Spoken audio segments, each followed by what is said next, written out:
Prosecuting Alex Murdaugh's murder trial wasn't cheap. The South Carolina Attorney General's office confirmed it spent $264,000 to successfully prosecute Murdaugh for the killings of his wife and son. The state spent money on travel, hotel rooms, and materials. A Columbia area watchdog argues that it should be Alex Murdaugh to pick up the tab. Chief investigative reporter Chris Joseph dug into the expenses and joins us now live with what drove up that cost. Chris?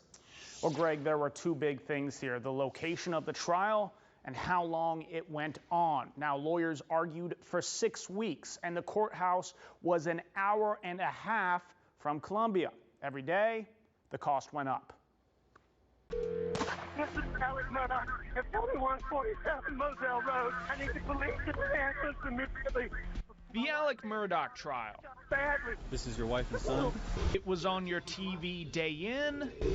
It was just so bad. They did it so bad. There's not one shred of evidence. One question. And day out for 29 days. Do you have any idea who's done this? It came to an end in March. It was unanimous, it was quick, it was decisive. Guilty on all counts.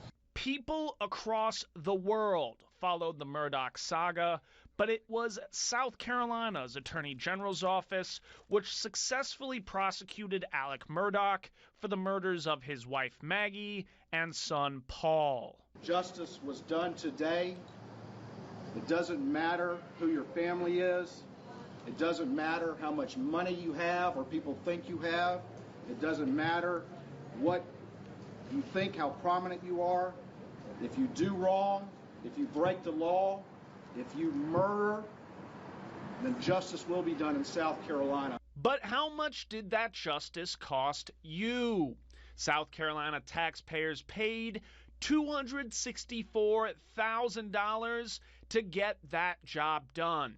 $171,000 went to the prosecution's lodging, $20,000 was spent on travel reimbursements, $37,000 for a criminology consulting firm, and the remaining $34,000 were spent on a star witness, professional services, flights, and miscellaneous goods.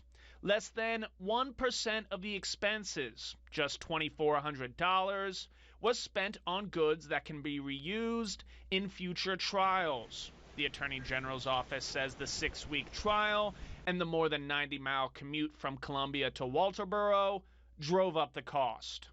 Unusually long trial. Normally, criminal trials only 1, 2, 3 days, maybe a week, but the thing dragged on for 6 weeks. John Krangle is a citizen watchdog and gave WIS the expense data that the Attorney General's office later confirmed. He argues Murdaugh and future convicted defendants should pay state government back for their cases. And it seems to me the taxpayers ought to be at the front of the line to recover money that they had to spend on the investigation and the prosecution. Some folks would hear that argument that offenders need to pay for the prosecution and immediately think of the destitute in our community who perhaps that would just be pile driving them. I wonder where you draw that line, if anywhere. Well, it's fairly easy to determine whether or not an individual has assets or not. You can do that by discovery process. Krangle argues judges could be empowered to make decisions on if convicted defendants can pay. He says if not, judgments can be set for them to pay down the road. He says it's much simpler for defendants like Murdaugh. That very clearly there are some defendants that have the capability of paying, but the judges are not even considering the issue. Former Midlands prosecutors Jim Huff and Brett Perry strongly disagree with Krangle. Ridiculous. It's a terrible idea. Unconstitutional. It's a bad road for us to go down. Un-American. Huff says it would interfere with a prosecutor's priorities and lead to rich defendants being targeted. Lady Justice isn't blind anymore. We're going to look at the resources of the accused.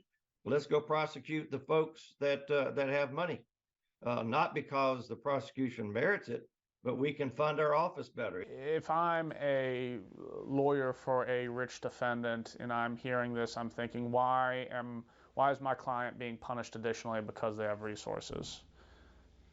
How would you respond to that? I don't regard it as an additional punishment. I regard it as every defendant should be required to pay restitution for their wrongdoing, okay, whether you're judgment proof or not.